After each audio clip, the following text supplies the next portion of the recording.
Welcome. প্রতিদিন নাগাল্যান্ড রাজ্য লটারির ফলাফল দেখতে আমাদের সঙ্গে থাকুন। লটারি সংবাদ রেজাল্ট সম্পর্কে আপডেট করা হবে।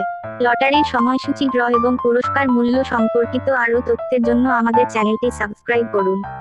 প্রতিদিনের লটারির রেজাল্ট সম্পর্কে আরও তথ্যের জন্য বেল আইকনটি অন করুন। আপনি এখানে সব ফলাফল চেক করতে পারবেন। লটারি সংবাদ দুপুর 1টা, সন্ধ্যা 6টা ও রাত 8টার রেজাল্ট। আমাদের চ্যানেলটিকে সাবস্ক্রাইব করতে ভুলবেন না।